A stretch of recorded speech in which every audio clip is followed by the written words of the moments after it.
कृष्णं वन्दे मन्थपाशधरं दिव्यार्भकाकृतिं शिखाबन्धत्रयोपेतं भैष्मीमध्वकरार्चितं कृष्णाय वासुदेवाय हरये परमात्मने प्रणतक्लेशनाशाय गोविन्दाय नमो नमः। बुद्धिर्बलं यशोधैर्यं निर्भयत्वमरोगता अजाढ्यं वाक्पटुत्वं जहनो मत्स्मरणात् भवेत्। कामधेनुर्यथा पूर्वं सर्वाभीष्टफलप्रदा तथा कलौ वादिराजश्रीपादोभीष्टदः सताम्।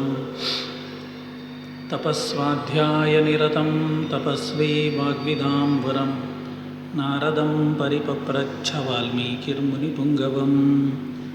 ಶ್ರೀಗುರುಭ್ಯೋ ನಮಃ. ನಿರಂತರ ಜ್ಞಾನಸತ್ರದ ಅಂಗವಾಗಿ ರಾಮಾಯಣದ ಉಪನ್ಯಾಸ ಮಾಲಿಕೆ ರಾಮದೇವರು ನಡೆಸ್ತಾ ಇದ್ದಾರೆ. ಈಗಾಗಲೇ 7 ಕಾಂಡಗಳಲ್ಲಿ 6 ಕಾಂಡ ಬಹುತೇಕ ಮಟ್ಟಿಗೆ ಮುಕ್ತಾಯದ ಹಂತಕ್ಕೆ ಬಂದಿದೆ. ಸುಮಾರು 67-70ನೇ ಸರ್ಗಕ್ಕಾಗುವಾಗ ಕುಂಭಕರ್ಣ ವಧೆಯ ಪ್ರಸಂಗ ಬರುವಂಥದ್ದು ವಾಲ್ಮೀಕಿ ರಾಮಾಯಣದಲ್ಲಿ. ಬಹುಶಃ ಅಷ್ಟರವರೆಗಿನ ಭಾಗಗಳನ್ನು ನಾವು ಈ ಹಿಂದೆ ನೋಡಿತ್ತು ಅನ್ನಿಸ್ತದೆ. ನೇರವಾಗಿ ಮುಂದಿನ ಉಪನ್ಯಾಸವನ್ನು ಮಾಡಬೇಕು ಅಂತಂದಾಗ ಬೆಳಗ್ಗೆ 10 ವಾರ ಹೇಳಿದರು ಅಧಿಕ ಮಾಸ. ಹಾಗಾಗಿ ಅಧಿಕ ಮಾಸದ ಮಹಾತ್ಮೆಯನ್ನು ಕೂಡ ನಾವು ಕೇಳಬೇಕು ಅಂತ. ಆದ್ದರಿಂದ ಒಂದು ಸ್ವಲ್ಪ ಹೊತ್ತು ಅಧಿಕ ಮಾಸಕ್ಕೆ ಸಂಬಂಧಪಟ್ಟ ವಿಷಯಗಳನ್ನು ಇನ್ನು ಇರುವ 2-3 ದಿನಗಳಲ್ಲಿ ನಾವು ಯಥಾಮತಿಯಾಗಿ ಪ್ರಾರಂಭದ ಸ್ವಲ್ಪ ಹೊತ್ತಷ್ಟೇ ಶ್ರವಣ ಮಾಡುವ. ಮತ್ತೆ ರಾಮಾಯಣ ಉಪನ್ಯಾಸ ಎಂದಿನಂತೆ ನಡೀಲಿಕ್ಕುಂಟು. ಈ ಒಂದು ಅಧಿಕ ಮಾಸದ ಒಂದು ಚಿತ್ರಣ ಏನು ಅಂತ ನಿಮ್ಮ ಮುಂದೆ ಇಡಲಿಕ್ಕೆ ಪ್ರಯತ್ನ ಮಾಡುತ್ತೇನೆ.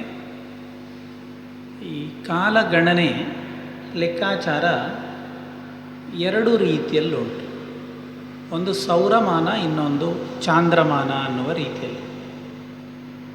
ಸೂರ್ಯನ ಚಲನೆಯನ್ನು ಆಧರಿಸಿಕೊಂಡು ಅದು ಸೌರಮಾನ ಅನ್ನುವಂಥದ್ದು ಬರ್ತದೆ.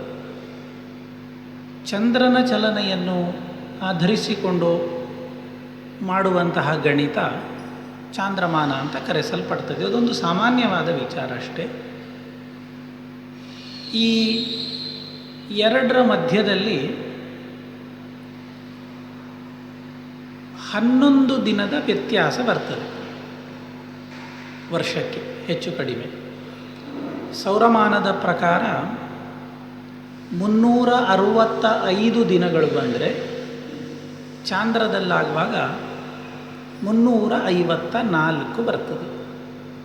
ಇದೊಂದು ಸಣ್ಣ ಡಿಫರೆನ್ಸ್ ಆಗ್ತದೆ. ಇದು ಸುಮಾರು ಒಂದು 2.5-3 ವರ್ಷಗಳಿಗೊಮ್ಮೆ ಈ ಡಿಫರೆನ್ಸಿನ ವ್ಯತ್ಯಾಸ ಏನುಂಟು, ಈ ಡಿಫರೆನ್ಸ್ ಏನುಂಟು, ಇದನ್ನು ಸರಿ ಮಾಡಲಿಕ್ಕೋಸ್ಕರವಾಗಿ ಅಧಿಕ ಮಾಸ ಅನ್ನುವಂತಹ ಒಂದು ವ್ಯವಸ್ಥೆಯನ್ನು ನಮ್ಮ ಶಾಸ್ತ್ರಕಾರರು ಮಾಡಿದರು. ಇಲ್ಲಿ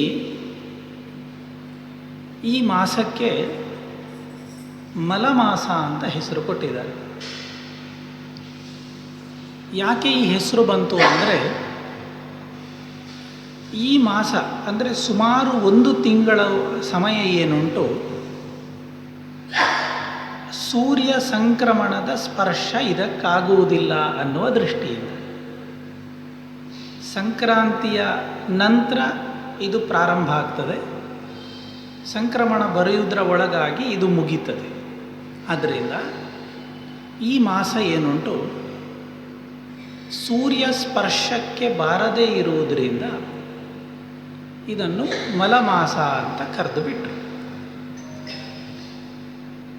ಪ್ರತಿಯೊಂದು ಮಾಸಕ್ಕೂ ಒಂದೊಂದು ಅಭಿಮಾನಿ ದೇವತೆಗಳು ಅಂತ ಇದ್ದಾರೆ ನಮ್ಮ ಸಂಪ್ರದಾಯದಲ್ಲಿ.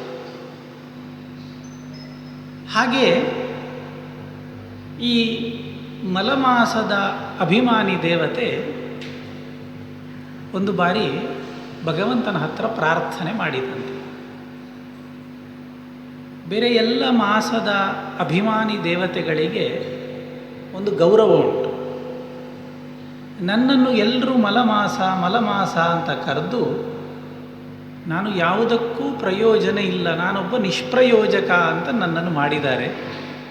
ನನ್ನ ಮಾಸದಲ್ಲಿ ಗೃಹ ಪ್ರವೇಶ ಮಾಡುವುದಿಲ್ಲ, ಮದುವೆ ಮಾಡುವುದಿಲ್ಲ, ಉಪನಯನ ಮಾಡುವುದಿಲ್ಲ, ಮುಹೂರ್ತಗಳನ್ನು ನೋಡಿ ಮಾಡುವಂತಹ ಕೆಲಸಗಳನ್ನೆಲ್ಲ ಇದನ್ನು ವರ್ಜ್ಯ ಮಾಡಿದ್ದಾರೆ ಅಂತ ತನ್ನ ದುಃಖವನ್ನು ದೇವರ ಹತ್ರ ಹೇಳಿಕೊಂಡಿದ್ದಂತೆ.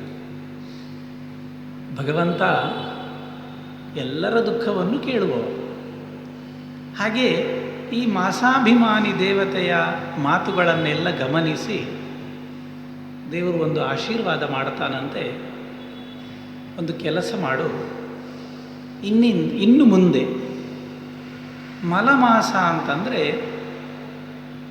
ಮಲಾಪಕರ್ಷಕ ಮಾಸ ಅಂತ ಅರ್ಥ ಆಗಿ. ಮಲ ಅಂದರೆ ದೋಷ, ಕೊಳೆ, ಅದನ್ನು ದೂರ ಮಾಡುವ ಮಾಸ ಅಂತ ಹೆಸರು ಬರಲಿ. ಇದಕ್ಕೆ ಪ್ರಧಾನವಾಗಿ ನಾನೇ ಅಧಿಪನಾಗಿರ್ತೇನೆ ಅಂತ ಭಗವಂತ ಹೇಳಿದ್ರಿಂದ ಇದು ಮಲಮಾಸ ಅಂದರೆ ಮಲಾಪಕರ್ಷಕ ಮಾಸ, ಜೊತೆಗೆ ಪುರುಷೋತ್ತಮ ಮಾಸ ಅಂತ ಇದನ್ನು ಕರೀತಾರೆ. ಅವತ್ತಿನಿಂದ ಈ ಕಾಲಘಟ್ಟ ಏನುಂಟು ಅದಕ್ಕೆ ಭಾರೀ ಮಹತ್ವ ಪ್ರಾರಂಭ ಆಯಿತು. ಈ ಗಣಿತ ಪದ್ಧತಿ ರೀತಿಯಲ್ಲಿ ಮಾಡುವಂತಹ ಹೊಂದಾಣಿಕೆಗಳು ಕೇವಲ ನಾವು ಮಾತ್ರ ಅಲ್ಲ, ಪಾಶ್ಚಾತ್ಯರಲ್ಲಿ ಉಂಟು. ಸುಮಾರು 4 ವರ್ಷಗಳಿಗೊಮ್ಮೆ ಫೆಬ್ರವರಿಯಲ್ಲಿ 29 ದಿನ ಬರ್ತದೆ ನೋಡಿ. ಸಾಮಾನ್ಯವಾಗಿ 28 ದಿನ ಬರುವಂಥದ್ದು 29. ಅದು ಯಾಕೆ ಕೇಳಿದರೆ ಈ ಹೊಂದಾಣಿಕೆಗೆ ಒಂದು ಸಣ್ಣ ಅಡ್ಜಸ್ಟ್ಮೆಂಟ್ ಅಂತ ನಾವು ಏನು ಕರೀತೇವೆ, ಹಾಗೆ ಪಾಶ್ಚಾತ್ಯರಲ್ಲಿ ಆ ಸಂಪ್ರದಾಯಗಳು ಬಂದದ್ದುಂಟು. ಹಾಗೆ ನಮ್ಮ ಭಾರತೀಯ ಗಣಿತ ಪದ್ಧತಿಯಲ್ಲಿ ಇಂತಹ ಒಂದು ವಿಶೇಷವನ್ನು ನಮಗೆ ಪೂರ್ವಜರು ಕಲ್ಪಿಸಿಕೊಟ್ಟಿದ್ದಾರೆ. ಆದ್ದರಿಂದ ಇಲ್ಲಿ ಮುಹೂರ್ತಗಳನ್ನು ನೋಡಿ ಮಾಡುವ ಕೆಲಸಗಳು ವರ್ಜ್ಯ ಆದರೂ ಭಗವತ್ ಪ್ರೀತಿಕರವಾದಂತಹ ಕೆಲಸಗಳೆಲ್ಲ ಶ್ರೇಷ್ಠ. ನಮ್ಮ ಬದುಕಿನ ಪಾಪಗಳನ್ನು, ಮಲವನ್ನು ದೂರ ಮಾಡಲಿಕ್ಕೆ ಈ ಮಾಸದಷ್ಟು ಪವಿತ್ರ ಮಾಸ ಮತ್ಯಾವುದೂ ಇಲ್ಲ. ಈ ನಮ್ಮಲ್ಲಿ ಏನುಂಟು ಅದು ನಮ್ಮ ಸಂಪ್ರದಾಯದಲ್ಲಿ ಮಾತ್ರ ಇರುವಂಥದ್ದು. ಕೆಲವು ಸ್ಥಳ, ಕೆಲವು ಕಾಲ, ಇದಕ್ಕೆಲ್ಲ ದೊಡ್ಡ ಮಹತ್ವ ಕೊಟ್ಟಿದ್ದಾರೆ. ಅದು ಎಲ್ಲ ಸ್ಥಳದಲ್ಲೂ ಮಾಡಿದರೆ ಹಾಗಾಗುವುದಿಲ್ಲ. ನಾವು ಯಾವುದೋ ಒಂದು ಮಂತ್ರ ಜಪವನ್ನು ನಮ್ಮ ಮನೆಯಲ್ಲಿ ಕೂತು ಮಾಡುವಂಥದ್ದು ನಮ್ಮೆಲ್ಲರೂ ನಿತ್ಯ ಕರ್ಮ. ಅದು ಅದೇ ಮಂತ್ರ ಜಪವನ್ನು ಸೋದೆಯಂತಹ ಪವಿತ್ರ ಭೂಮಿಯಲ್ಲಿ ಮಾಡಿದಾಗ ಅದಕ್ಕೆಷ್ಟು ಫಲ ಆಯಿತು. ಗಂಗಾ ನದಿಯ ತಟದಲ್ಲಿಯೋ ಬದರಿ ನಾರಾಯಣನ ಸನ್ನಿಧಿಯಲ್ಲೋ ಮಾಡಿದಾಗ ಅದಕ್ಕೆ ಹೇಗೆ ಅನಂತ ಫಲ ಬರ್ತದೆ, ಅದು ಸ್ಥಾನದಿಂದಾಗಿ. ನಮ್ಮ ಮನೆಯೂ ಸ್ಥಾನವೇ, ಇನ್ನೊಂದು ಸ್ಥಾನವೇ, ಆದರೆ ಎರಡೂ ಸಮ ಅಲ್ಲ. ಸ್ಥಾನ ವ್ಯತ್ಯಾಸ ಆದ ಹಾಗೆ ಅದರಿಂದ ಸಿಕ್ಕುವ ಫಲಗಳು ವ್ಯತ್ಯಾಸ ಆಗ್ತದೆ. ಅದೇ ರೀತಿಯಲ್ಲಿ ಸಮಯವೂ ಕೂಡ. ಎಲ್ಲ ಸಮಯವೂ ಒಂದೇ ರೀತಿಯಲ್ಲ. ದಿನದ 24 ಗಂಟೆಯಲ್ಲಿಯೂ ಅಲ್ಲ. ಬೆಳಗ್ಗೆ ಬ್ರಾಹ್ಮಿ ಮುಹೂರ್ತದಲ್ಲಿ ಎದ್ದು ಮಾಡುವಂತಹ ಸ್ನಾನ, ಸಂಧ್ಯಾವಂದನೆ, ಪೂಜಾದಿಗಳಿಗೆ ಒಂದು ಫಲ ಅಂತಾದರೆ 8 ಗಂಟೆಗೆ ಎದ್ದು ಮಾಡುವಂತಹ ಸ್ನಾನ, ಸಂಧ್ಯಾವಂದನ, ಪೂಜಾದಿಗಳಿಗೆ ಬೇರೆಯೇ ಫಲ. ಅದು ಎರಡೂ ಸಮಾನ ಅಲ್ಲ ಒಂದು ದಿನದಲ್ಲಿ 24 ಗಂಟೆಯಲ್ಲಿ. ಹಾಗೆ ಏಕಾದಶಿ ದಿವಸ ಮಾಡುವ ಉಪವಾಸ, ದಶಮಿ ದ್ವಾದಶಿ ದಿವಸ ಮಾಡುವಂತಹ ಏಕಭುಕ್ತ ಇತ್ಯಾದಿಗಳಿಗೆಲ್ಲ ಪ್ರತ್ಯೇಕ ಫಲ ಇದ್ದಾಗೆ ಆ ಕಾಲಕ್ಕೆ ಮಹತ್ವವನ್ನು ಹೇಗೆ ಕೊಟ್ಟಿದ್ದಾರೆ, ಏಕಾದಶಿ ಅನ್ನುವ ಕಾಲ, ಸಮಯ, ದಿನ, ಹಾಗೆ ಈ ಅಧಿಕ ಮಾಸ ಅನ್ನುವುದಕ್ಕೆ ತುಂಬ ಮಹತ್ವವನ್ನು ಕೊಟ್ಟಿದ್ದಾರೆ. ಅದರ ಬಗ್ಗೆ ಸಾಕಷ್ಟು ಅಂಶಗಳು ಬೇರೆ ಬೇರೆ ಗ್ರಂಥಗಳು, ಪುರಾಣಗಳು ಹೇಳ್ತಾವೆ. ಅದರಲ್ಲಿ ಇವತ್ತು ಒಂದು ಘಟನೆಯನ್ನು ಮಾತ್ರ ನಿಮ್ಮ ಮುಂದೆ ಹೇಳ್ತೇನೆ, ಮತ್ತು ಉಳಿದ ಭಾಗಗಳನ್ನು ನಾವು ನಾಳೆಯ ದಿನ ನೋಡುವ. ನಾನು ಯಾವ ಘಟನೆಯನ್ನು ಹೇಳ್ತೇನೆ ಅದರ ಪೂರ್ವ ಮತ್ತು ಪರದಲ್ಲಿ ಏನುಂಟು ಆ ವಿಷಯಗಳು ಬೇಡ, ನೇರವಾಗಿ ಘಟನೆಯನ್ನು, ಯಾಕೆಂದರೆ ಸಮಯ ಇಲ್ಲದೆ ಇರುವುದರಿಂದ. ಒಂದೂರಿನಲ್ಲಿ ಒಬ್ಬ ವ್ಯಕ್ತಿ, ಅವನಿಗೆ ಒಬ್ಬಳು ಒಳ್ಳೆ ಗುಣವಂತೆಯಾದ ಹೆಂಡತಿ ಇದ್ಲು. ಒಂದಷ್ಟು ಸಮಯ ಕಳೆದಾಗ ಸದ್ಗುಣಗಳಿಂದ ಕೂಡಿದ ಒಬ್ಬ ಮಗನನ್ನು ಜನ್ಮ ಕೊಡ್ತಾರೆ ದಂಪತಿಗಳು. ಆ ಮಗ ಬೆಳೆದು ದೊಡ್ಡವನಾಗ್ತಾನೆ. ಅವನ ಜೀವನವೂ ಕೂಡ ತುಂಬ ಒಳ್ಳೆಯದಾಗಿ ನಡೆದು ಒಂದು ದಿನ ಅವನೂ ಕೂಡ ಒಬ್ಬಳು ಒಳ್ಳೆ ಮದುವೆ ಮಾಡಿಕೊಂಡು ಗೃಹಸ್ಥನಾಗ್ತಾನೆ. ಬದುಕು ತುಂಬ ಸುಂದರವಾಗಿ ನಡೀತಾ ಇದ್ದಾಗ ಅವನ ಬದುಕಿನಲ್ಲಿ ಅವನಿಗೆ ಪ್ರಶ್ನೆ ಹುಟ್ಟಿಕೊಳ್ಳುತ್ತದೆ. ಸಾಮಾನ್ಯ ಮನುಷ್ಯರಿಗೆ ಹುಟ್ಟಿಕೊಳ್ಳದ ಒಂದು ವಿಶಿಷ್ಟವಾದ ಪ್ರಶ್ನೆ ಅವನಿಗೆ ಹುಟ್ಟಿಕೊಳ್ಳುತ್ತದೆ. ನನಗೆ ದೇವರು ಒಳ್ಳೆ ತಂದೆ ತಾಯಿಯನ್ನು ಕೊಟ್ಟಿದ್ದಾನೆ, ನೆಮ್ಮದಿಯಾದ ಬದುಕು, ಗುಣವಂತೆಯಾದ ಹೆಂಡತಿ, ಬದುಕು ಸಾಗಿಸಲಿಕ್ಕೆ ಬೇಕಾದಷ್ಟು ಸಂಪತ್ತು, ಹೀಗೆ ಇದೆಲ್ಲವನ್ನು ನಾನು ಈ ಜನ್ಮದಲ್ಲಿ ಅನುಭವಿಸ್ತಾ ಇದ್ದೇನೆ. ಹಾಗಾದರೆ ಏನು ಪುಣ್ಯ ಕೆಲಸಗಳನ್ನು ನಾನು ಈ ಹಿಂದೆ ಮಾಡಿರಬಹುದು ಅಂತ. ನಾವು ಇದಕ್ಕೆ ವಿರುದ್ಧ. ಸುಖ ಬಂದಾಗ ನಮಗೆ ನೆನಪಾಗೋದಿಲ್ಲ, ಕಷ್ಟ ಬಂದಾಗ ಮಾತ್ರ ನೆನಪಾಗ್ತದೆ. ಸುಖದಲ್ಲಿದ್ದಾಗ ಒಂದು ಕಾಲದಲ್ಲಿ ಎಷ್ಟು ಕಷ್ಟಪಟ್ಟಿದ್ದೆ, ಈಗ ದೇವರು ಸುಖ ಕೊಟ್ಟಿದ್ದಾನೆ ಅಂತ ಇರ್ತೇವೆ. ಕಷ್ಟ ಬಂದಾಗ ಮಾತ್ರ ಎಲ್ಲ ನೆನಪಾಗ್ತದೆ. ಈ ಪುಣ್ಯಾತ್ಮ ವಿರುದ್ಧ. ಹಾಗೆ ಅವನ ಮನಸ್ಸಿನ ಸಂಶಯ ಬೆಳೀತಾ ಬೆಳೀತಾ ದೊಡ್ಡದಾಗ್ತಾ ಹೋದಾಗ ಒಂದು ದಿನ ಅವ ದಾರಿಯಲ್ಲಿ ಸಾಗ್ತಾ ಇದ್ದಾಗ ಒಬ್ಬ ಮಹಾತ್ಮನಾದ ವ್ಯಕ್ತಿಯಿಂದ ಅವನ ಸಮಸ್ಯೆಗೆ, ಅಂದರೆ ಅವನ ಮನಸ್ಸಿನಲ್ಲಿದ್ದ ಪ್ರಶ್ನೆಗೆ ಉತ್ತರ ಸಿಗ್ತದಂತೆ. ಅವ ಹೇಳ್ತಾನೆ, ನೀನು ಈ ಬದುಕಿನಲ್ಲಿ ಮಾಡಿದ ಕೆಲಸದ ಫಲ ಅನುಭವಿಸ್ತಾ ಇರುವುದಲ್ಲ, ಪೂರ್ವ ಜನ್ಮಾರ್ಜಿತವಾದ ಒಂದು ದೊಡ್ಡ ಸುಕೃತ ನಿನ್ನನ್ನು ರಕ್ಷಿಸ್ತಾ ಉಂಟು ಅಂತ. ಇವನಿಗೆ ಕುತೂಹಲ, ಅಂಥದ್ದೇನು ಮಾಡಿದ್ದೇನೆ ನಾನು ಅಂತ ಅಂದಾಗ ಅವ ಸಾಧು ಅವನಿಗೆ ಉತ್ತರ ಕೊಡ್ತಾನಂತೆ. ಈ ಹಿಂದಿನ ಜನ್ಮದಲ್ಲಿ ನಿನ್ನ ಬದುಕಿನಲ್ಲಿ ಒಬ್ಬಳು ಹೆಂಡತಿ, ಒಬ್ಬ ಪುಟ್ಟ ಮಗ ಪಡೆದು ಒಳ್ಳೆಯ ಸಂಸಾರವನ್ನು ನೀನು ಸಾಗಿಸ್ತಾ ಇದ್ದಿ. ಆದರೆ ಆ ಮಗ ನಿನಗೆ ಹುಟ್ಟುವ ಪ್ರಾರಂಭದಲ್ಲಿ ನಿನಗೆ ಅನೇಕ ವರ್ಷಗಳವರೆಗೆ ಸಂತಾನ ಇಲ್ಲ ಅನ್ನುವ ಒಂದು ದುಃಖ ನಿನ್ನನ್ನು ಕಾಡ್ತಾ ಇತ್ತು.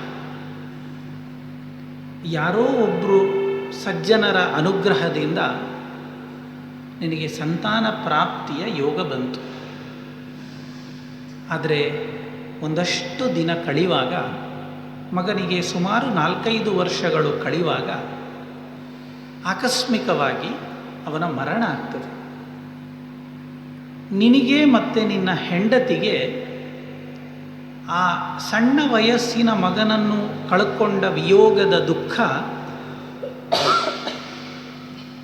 ಪ್ರಬಲವಾಗಿ ಬಾಧಿಸಲಿಕ್ಕೆ ಶುರುವಾಗಿ ನೀವಿಬ್ಬರೂ ಆ ದುಃಖದಿಂದ ಎಷ್ಟು ವಿಭ್ರಾಂತರಾದ್ರಿ ಅಂದರೆ, ಆ ಮಗುವಿನ ದೇಹವನ್ನು ಇಟ್ಟುಕೊಂಡು ರಾತ್ರಿ ಹಗಲು ಒಂದೇ ಸಮನೆ ಅಳ್ತಾ ಇದ್ರಿ.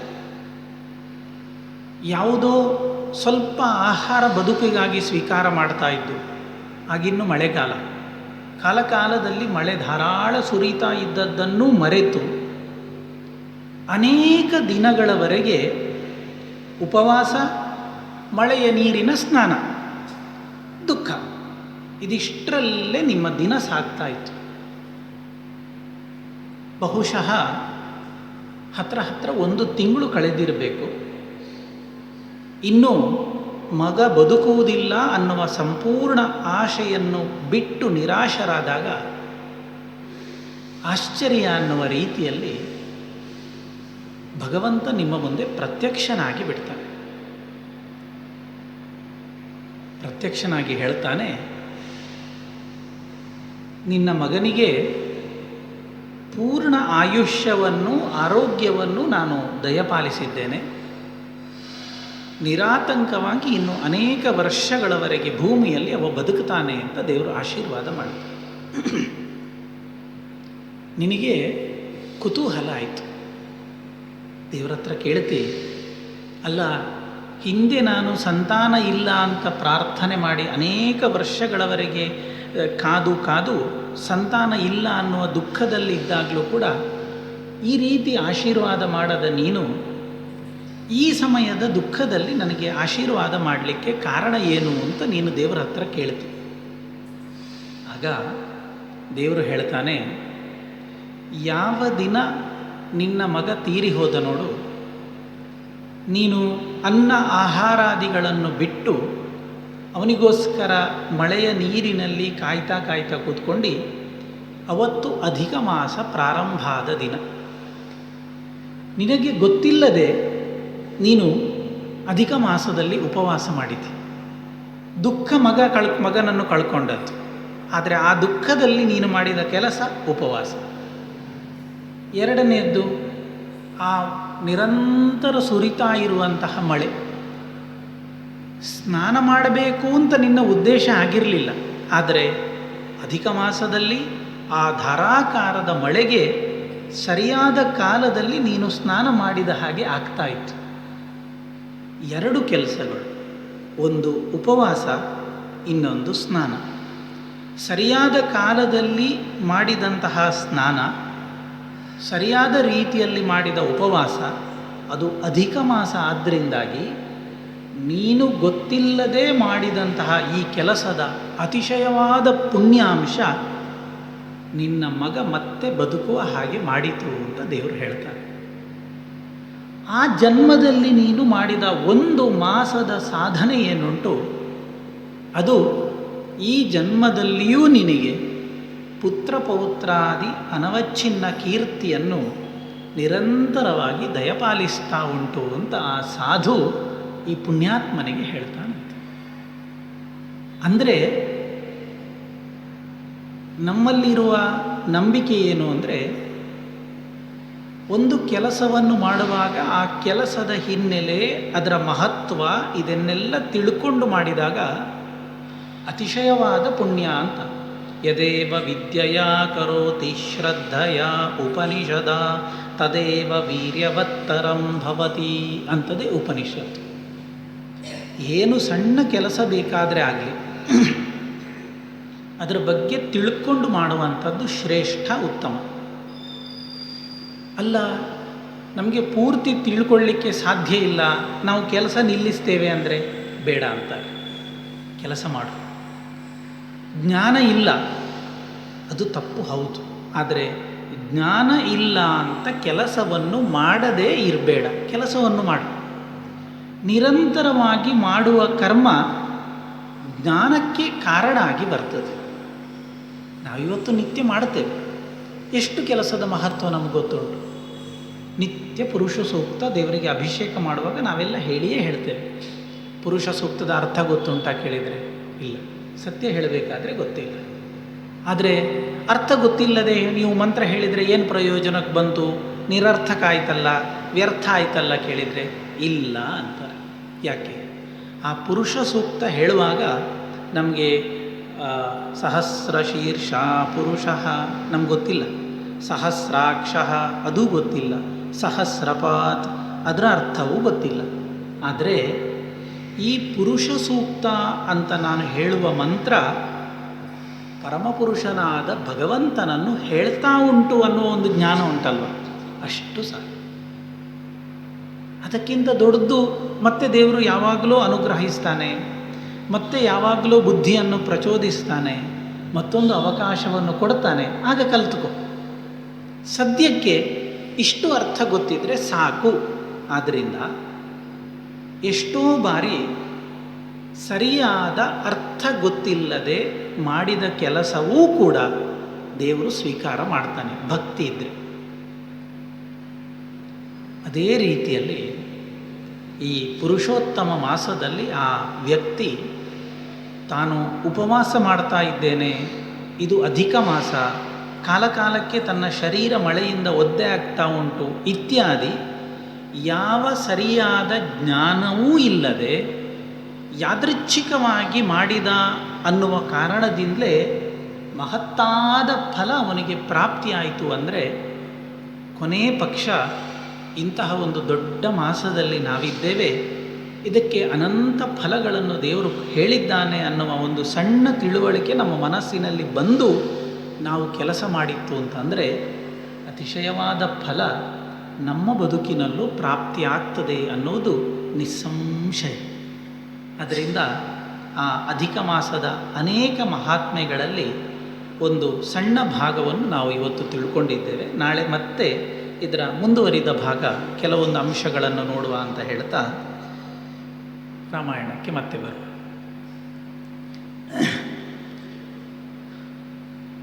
ಕುಂಭಕರ್ಣ ವಧೆಯವರೆಗೆ ಕಥಾಭಾಗ ನಡೆದಿದೆ ಅಂತ ಹತ್ವಾರರು ಹೇಳಿದರು.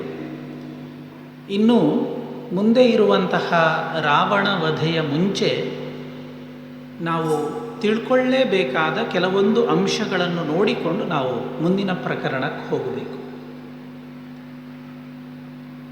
ದೇವರ ಅಂತರಂಗದ ಭಕ್ತರಾದ ಜಯ ವಿಜಯರ ಶಾಪದ ಪರಿಣಾಮವಾಗಿ ಜಯ ವಿಜಯರು ಪಡೆದ ಶಾಪದ ಪರಿಣಾಮವಾಗಿ ಇಂತಹ ಒಂದು ದುರ್ಗತಿ ಬಂದದ್ದು ಅಂತ ನಮಗೆ ಗೊತ್ತುಂಟು. 4 ಜನ ಬಾಲಯೋಗಿಗಳು, ಸನಕ, ಸನಂದನ, ಸನಾತನ, ಸನತ್ಕುಮಾರ ಅನ್ನುವರು ವೈಕುಂಠ ಲೋಕಕ್ಕೆ ಹೋಗಿದ್ದಾಗ ದ್ವಾರಪಾಲಕರಾಗಿದ್ದ ಜಯ ವಿಜಯರು ತಡಿತಾರೆ. ಸಿಟ್ಟಾಗಿ ಅವರು ಶಾಪ ಕೊಡ್ತಾರೆ. ಮರುಕ್ಷಣದಲ್ಲಿ ದೇವರು ಬರ್ತಾನಂತೆ. ಕತೆ ಎಷ್ಟು ಅಪೂರ್ವವಾಗಿ ಉಂಟು ನೋಡಿ. ದೇವರು ಬರ್ತಾನೆ.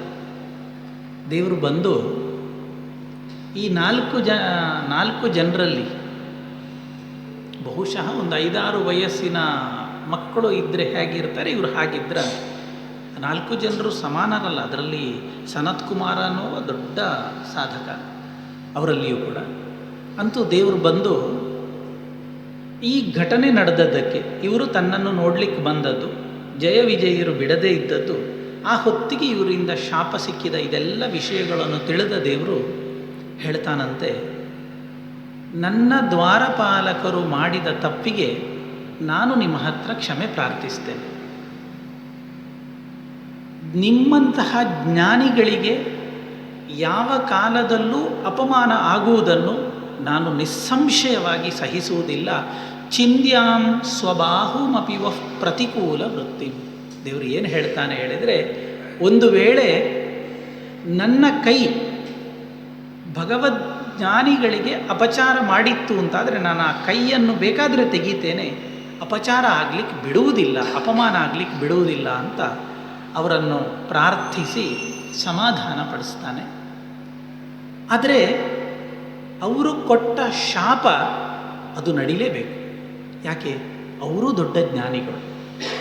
ಆ ಜ್ಞಾನಿಗಳ ಮಾತು ಸುಳ್ಳು ಮಾಡುವ ಶಕ್ತಿ ದೇವರಿಗುಂಟೋ ಇಲ್ಲವೋ? ಅದು ಖಂಡಿತ ಉಂಟು.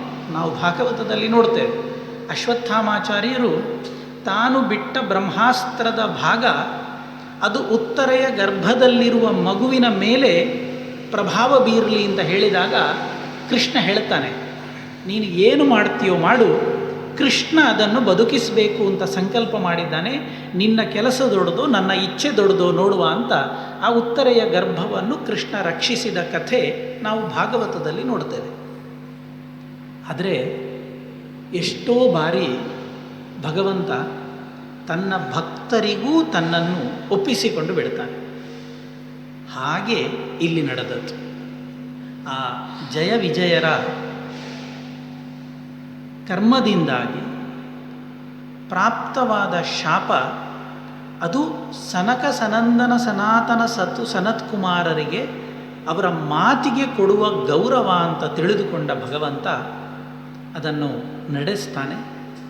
ಅದರ ಪರಿಣಾಮವಾಗಿ 3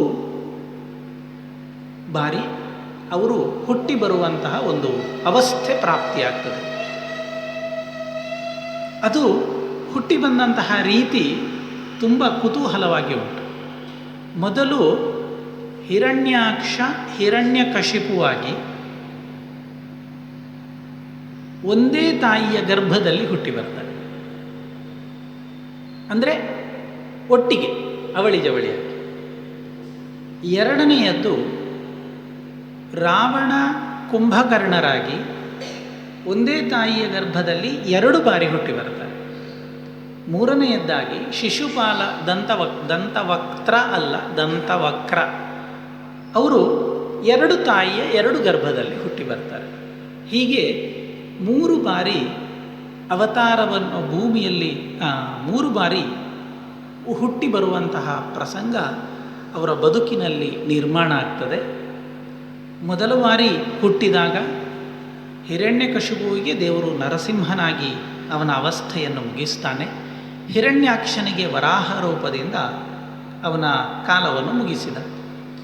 ಎರಡನೆಯದ್ದಾದಾಗ ರಾಮರೂಪದಲ್ಲಿ ಅವರ ಕಥೆಯನ್ನು ಮುಗಿಸುವಂಥದ್ದು, ಮೂರನೆಯದ್ದಾಗುವಾಗ ಕೃಷ್ಣ ರೂಪದಲ್ಲಿ ಮುಗಿಸುವಂಥದ್ದು. ಹೀಗೆ ಅವರಿಗೋಸ್ಕರ ದೇವರು 4 ಬಾರಿ ಅವತಾರವನ್ನು ಎತ್ತಿ ಬರುವಂತಹ ಪ್ರಸಂಗ ಬರ್ತದೆ. ಯಾಕೆ ಬಂತು ಅಂದರೆ, ತಪ್ಪು ಮಾಡಿರ್ಲಿಕ್ಕೆ ಸಾಕು, ಆದರೆ ನನ್ನ ಭಕ್ತರೇ ಹೌದು. ಇದೆಲ್ಲ ನಮ್ಮ ಬದುಕಿನ ಕತೆ. ಈ ಆಗಿ ಹೋದಂತಹ ಘಟನೆಗಳು ನಮ್ಮ ಬದುಕಿಗೂ ಅನ್ವಯ ಆದಾಗ ಅದರಲ್ಲಿ ಸಿಕ್ಕುವ ಆನಂದ ಅದೊಂದು ಬೇರೆ. ಜಯ ವಿಜಯರು ತಪ್ಪು ಮಾಡಿದ್ದಲ್ವೋ ಕೇಳಿದರೆ ಖಂಡಿತ ಹೌದು. ಆದರೆ ತಪ್ಪು ಮಾಡಿದ್ರು ಅಂತ ಹೊರಗೆ ಹಾಕುವ ಹಾಗಲ್ಲ. ಮಕ್ಕಳು ಮಾಡಿದ ತಪ್ಪನ್ನು ತಂದೆ ತಾಯಿ ಕ್ಷಮಿಸಿ ಸ್ವೀಕಾರ ಮಾಡುವ ಹಾಗೆ ತನ್ನ ಭಕ್ತರು ಮಾಡುವ ತಪ್ಪನ್ನು ಭಗವಂತ ಒಪ್ಪಿಕೊಂಡು ಅದನ್ನು ದೂರ ಮಾಡಿ ಪರಿಶುದ್ಧರಾದ ನಂತರ ಅವರನ್ನು ಸ್ವೀಕಾರ ಮಾಡ್ತಾನೆ ಹೇಳುವುದಕ್ಕೆ ಈ ಘಟನೆ ದೊಡ್ಡ ಸಾಕ್ಷಿ. ಆ ಜಯ ವಿಜಯರ ಮೇಲಿದ್ದ ಅನುಕಂಪ, ಅನುಗ್ರಹ ದೃಷ್ಟಿ, ಇವರು ನನ್ನ ದ್ವಾರಪಾಲಕರು ಅನ್ನುವಂತಹ ಸಂತೋಷ ಭಗವಂತನಲ್ಲಿ ಇದ್ದದ್ದರಿಂದ ಬೇರೆ ಯಾರಿಗೂ ಆ ಕೆಲಸವನ್ನು ಕೊಡದೆ ತಾನೇ ಬೇರೆ ಬೇರೆ ಅವತಾರಗಳನ್ನು ಎತ್ತಿ ಬಂದು ಅವರನ್ನು ಸಂಹರಿಸಿ ಅವರಲ್ಲಿದ್ದಂತಹ ಸಾತ್ವಿಕ ಚೇತನವನ್ನು ಎಲ್ಲಿಗೆ ಮುಟ್ಟಿಸಬೇಕು, ಯಾವ ರೀತಿಯಲ್ಲಿ ಮುಟ್ಟಿಸಬೇಕು ದೇವರು ಹಾಗೆ ನಡೆಸ್ತಾನೆ. ಅದಕ್ಕೆ ಈ 3 ಕಾರ್ಯಗಳ ಹಿರಣ್ಯಾಕ್ಷ ಹಿರಣ್ಯಕಶಿಪುವಿನಲ್ಲಿ ನೋಡಿದ್ದಾಯಿತು, ಇದರಲ್ಲಿ ರಾವಣ ಕುಂಭಕರ್ಣರಲ್ಲಿ ನೋಡಿದ್ದಾಯಿತು, ಮುಂದೆ ಶಿಶುಪಾಲ ದಂತವಕ್ರರಲ್ಲಿಯೂ ನಾವದು ನೋಡಲಿಕ್ಕುಂಟು. ನಖಶಿಖಾಂತ ದ್ವೇಷಿಸ್ತಾರೆ, ಸ್ವಲ್ಪ ಅಲ್ಲ. ದೇವರನ್ನು ದ್ವೇಷಿಸುವುದು, ದೇವರನ್ನು ತಿರಸ್ಕರಿಸುವುದು ಅಂದರೆ ಸಣ್ಣ ಮಟ್ಟಿಗಲ್ಲ, ನಿರಂತರವಾಗಿ ಮಾಡ್ತಾರೆ. ಬದುಕಿನ ಒಂದು ಕೆಲಸ ಅನ್ನುವ ರೀತಿಯಲ್ಲಿ ಅವರೆಲ್ಲ ಮಾಡಿದ್ದನ್ನು ಅಷ್ಟನ್ನೂ ದೇವರು ನೋಡಿ ತಾನದನ್ನು ಒಪ್ಪಿಕೊಂಡು ಅವರಿಗೆ ಮುಕ್ತಿಯನ್ನು ಕೊಡುವಂತಹ ಆ ಕೆಲಸ ಏನುಂಟು, ಇದೆಲ್ಲ ಭಕ್ತರ ಬದುಕಿಗೆ ಒಂದು ದೊಡ್ಡ ಪಾಠ. ನಾವು ತಪ್ಪು ಮಾಡಿದಾಗ, ನಮ್ಮ ಬದುಕಿನಲ್ಲೂ ತಪ್ಪು ಆದಾಗ ಯಾವಾಗ ಪಶ್ಚಾತ್ತಾಪ ಆಗ್ತದೆ, ಮನಸ್ಸಿನ ಅಂತರಂಗದಲ್ಲಿ ದುಃಖಿತರಾಗ್ತೇವೆ. ದೇವರೇ, ಇಂತಹ ತಪ್ಪು ನನ್ನಿಂದ ನಡೆದು ಹೋಯಿತು, ಮುಂದೆ ಆಗದ ಹಾಗೆ ನನ್ನನ್ನು ಉದ್ಧರಿಸು ಅನ್ನುವ ಪ್ರಾರ್ಥನೆ ಬಂತು ಅಂದರೆ ದೇವರು ಖಂಡಿತ ಅದನ್ನು ಒಪ್ಪಿಕೊಳ್ತಾರೆ. ಇದಕ್ಕೆ ಅನೇಕ ದೃಷ್ಟಾಂತಗಳನ್ನು ಅನೇಕ ಪ್ರಕರಣಗಳಲ್ಲಿ ನಾವು ನೋಡಿದ್ದುಂಟು. ಅದಕ್ಕೆ ದೊಡ್ಡ ನಿದರ್ಶನ ರೂಪದಲ್ಲಿರುವಂಥದ್ದು ಹಿರಣ್ಯಾಕ್ಷ, ಹಿರಣ್ಯಕಶಿಪುವಿನ ಪ್ರಸಂಗ ಇತ್ಯಾದಿಗಳು. ಸರಿ, ರಾವಣ ಕುಂಭಕರ್ಣರಲ್ಲಾಗುವಾಗ ಕುಂಭಕರ್ಣನ ಕಥೆ ರಾಮಾಯಣದಲ್ಲಿ ಬಂದದ್ದು ತುಂಬ ಒಂದು ವಿಚಿತ್ರ ರೀತಿಯಲ್ಲಿ ವಾಲ್ಮೀಕಿಗಳು ನಮಗೆ ಕುಂಭಕರ್ಣನನ್ನು ಕಟ್ಟಿಕೊಟ್ಟಿದ್ದಾರೆ. ಅವನನ್ನು ನೋಡಿದರೆ ಒಂದು ದೊಡ್ಡ ಶರೀರ ಆಕೃತಿ. ಎಷ್ಟು ದೊಡ್ಡ ಶರೀರದ ಆಕೃತಿ ಅಂದರೆ, ಲಂಕೆಯ ಯಾವುದೋ ಒಂದು ದೊಡ್ಡ ಗುಹೆಯಲ್ಲಿ ಹೋಗಿ ಅವ ಮಲಗಿಕೊಳ್ತಾ ಇದ್ದಂತೆ. ಅವನಿಗೆ ಮಲಗಿಕೊಳ್ಳಲಿಕ್ಕೆ ಬೇಕಾದ ಮನೆ ಕಟ್ಟಲಿಕ್ಕೆ, ಅರಮನೆ ಕಟ್ಟಲಿಕ್ಕೆ ಸಾಧ್ಯ ಆಗಲಿಲ್ಲ. ಎಷ್ಟು ಎತ್ತರ ಇದ್ದ ಅಂತಂದರೆ, ಲಂಕೆಯ ಒಳಗಡೆ ಅವ ನಡೆದುಕೊಂಡು ಹೋಗುವಾಗ ದೊಡ್ಡ ಪ್ರಾಕಾರದ ಹೊರಗಿದ್ದ ಕಪಿಗಳಿಗೆಲ್ಲ ಅವ ಕಾಣ್ತಾ ಇದ್ದಂತೆ. ಅಷ್ಟು ದೊಡ್ಡ ಬೃಹತ್ ಆಕೃತಿ. ಎಷ್ಟು ಬಲಾಢ್ಯ ಅಂದರೆ, ನೂರಾರು ಆನೆಗಳು, ಸಾವಿರಾರು ಸೈನಿಕರು ಏನು ಮಾಡಿದ್ರೂ ಏನೂ ಆಗದಂತಹ ಪರಿಸ್ಥಿತಿ. ಆದರೆ ಬುದ್ಧಿ ಶೂನ್ಯ, ಬುದ್ಧಿ ಇಲ್ಲ, ಕೇವಲ ದೇಹ ಬಲ ಮಾತ್ರ. ಇಡೀ ರಾಮಾಯಣವನ್ನು ನೋಡುವಾಗ ಅವ ಅಸ್ತ್ರ ಪ್ರಯೋಗ ಮಾಡಿದ್ದಾಗಲಿ ಅಥವಾ ಬುದ್ಧಿವಂತಿಕೆಯಿಂದ ಕೆಲಸ ಮಾಡಿದ್ದಾಗಲಿ ಏನಿಲ್ಲ. ಯಾವಾಗ ಪ್ರಾರಂಭದಲ್ಲಿ ರಾವಣ ಅವನನ್ನು ಕರೆದು ಹೇಳ್ತಾನೆ, ಎಲ್ಲ ಸುಳ್ಳು ಸುಳ್ಳು ಮಾತಾಡ್ತಾನೆ ರಾವಣ ತಮ್ಮನ ಹತ್ರ. ಹೀಗೆ ಸೀತೆ ಅವಳಾಗಿಯೇ ಬಂದಿದ್ದಾಳೆ, 1 ವರ್ಷದ ನಂತರ ನನ್ನನ್ನು ಸ್ವೀಕಾರ ಮಾಡಲಿಕ್ಕೆ ಒಪ್ಪಿಕೊಂಡಿದ್ದಾಳೆ, ಆ 1 ವರ್ಷ ಕಳೆಯುವ ಮುಂಚೆಯೇ ರಾಮ ನನ್ನ ಮೇಲೆ ಯುದ್ಧಕ್ಕೆ ಬಂದಿದ್ದಾನೆ, ಹೀಗೆಲ್ಲ ತುಂಬ ಸುಳ್ಳು ಸುಳ್ಳು ಮಾತಾಡಿ ತಮ್ಮನನ್ನು ಓಲೈಸಲಿಕ್ಕೆ ನೋಡ್ತಾನೆ. ಆಗ ಕುಂಭಕರ್ಣ ಹೇಳ್ತಾನೆ, ತ್ವಯೇದಂ ಮಹದಾರಬ್ಧಂ ಕಾರ್ಯಂ ಅಪ್ರತಿಚಿಂತಿತಂ ದಿಷ್ಟ್ಯಾ ತ್ವಾಂ ನಾವಧೀತ್ ರಾಮಃ ವಿಷಮಿಶ್ರಂ ಇವಾಮಿಷಂ. ಅಣ್ಣ, ತಪ್ಪು ಮಾಡಿದ್ದಿ. ನೀನು ಯಾರ ಹೆಂಡತಿಯನ್ನು ತಂದಿದ್ದೀ ಅವ ಸಾಮಾನ್ಯ ಅಲ್ಲ. ಕುಂಭಕರ್ಣನಿಗೂ ಗೊತ್ತಿತ್ತು ನೋಡಿ, ಅವ ಸಾಮಾನ್ಯ ಅಲ್ಲ. ಅಂತಹ ರಾಮನ ಹೆಂಡತಿಯನ್ನು ತಂದ ನಿನ್ನನ್ನು ಇಷ್ಟು ಹೊತ್ತಿನವರೆಗೆ ಬದುಕಲಿಕ್ಕೆ ಬಿಟ್ಟದ್ದೇ ರಾಮನ ದೊಡ್ಡ ಗುಣ ಅಂತ ತಿಳ್ಕೊಳ್ಳು. ಇನ್ನು ಬಿಡ್ತಾನೆ ಅಂತ ನಿರೀಕ್ಷೆ ಮಾಡುವುದು ಬೇಡ ಅಂತ ಅಣ್ಣನಿಗೆ ಬುದ್ಧಿವಾದ ಹೇಳ್ತಾನೆ. ಅನೇಕ ಬುದ್ಧಿವಾದ ಹೇಳಿ ಎಲ್ಲ ಆಯಿತು. ರಾವಣ ಯಾರ ಮಾತನ್ನು ಕೇಳುವವಲ್ಲ. ಸರಿ, ಮತ್ತೆ ಯಥಾ ಪ್ರಕಾರದಲ್ಲಿ ಕುಂಭಕರ್ಣ ತನ್ನ ನಿದ್ದೆಗೆ ಸಾಕ್ತಾನೆ, ಮಲಗಿಕೊಳ್ತಾನೆ. ಅನೇಕ ಸಮಯ ಕಳೆದಾಗ ಯುದ್ಧ ಪ್ರಾರಂಭ ಆಯಿತು. ಯುದ್ಧದಲ್ಲಿ ಅನೇಕ ರಾವಣನ ಪಕ್ಷದ ಸೈನಿಕರು, ಅಧಿಕಾರಿಗಳು, ಸೇನಾಧಿಕಾರಿಗಳೆಲ್ಲ ತಮ್ಮ ಪ್ರಾಣವನ್ನು ಕಳ್ಕೊಂಡು ಇನ್ನು ಯುದ್ಧ ನಡೆಸಲಿಕ್ಕಾಗುವುದಿಲ್ಲ ಅನ್ನುವ ಪರಿಸ್ಥಿತಿಗೆ ಬಂದು ಮುಡ್ತಾರೆ. ಆಗ ರಾವಣನಿಗೆ ಇದ್ದ ಕೊನೆಯ ಭರವಸೆ ಮತ್ತು ಧೈರ್ಯ ಕುಂಭಕರ್ಣ ತನ್ನ ಸೈನಿಕರನ್ನು ಕರೆದು ಹೇಳ್ತಾನೆ, ದೂರದಲ್ಲಿ ಮಲಗಿರುವ ಕುಂಭಕರ್ಣನನ್ನು ಎಬ್ಬಿಸಿ ನನ್ನ ಹತ್ರ ಕರ್ಕೊಂಡು ಬನ್ನಿ ಅಂತ. ಸರಿ, ಎಲ್ಲ ಸೈನಿಕರ ಒಂದು ದೊಡ್ಡ ಗುಂಪು, ದೊಡ್ಡ ಪರಿವಾರಗಳನ್ನೆಲ್ಲ ಕಟ್ಟಿಕೊಂಡು ಅವನ ಹತ್ರ ಸಾಕ್ತಾರೆ. ಅದು ರಾಮಾಯಣದಲ್ಲಿ ತುಂಬ ದೊಡ್ಡ ವರ್ಣನೆ. ಕುಂಭಕರ್ಣನನ್ನು ಏಳಿಸುವಂತಹ ಕಥೆಯೇ ಭಾರಿ ದೊಡ್ಡ ವರ್ಣನೆ.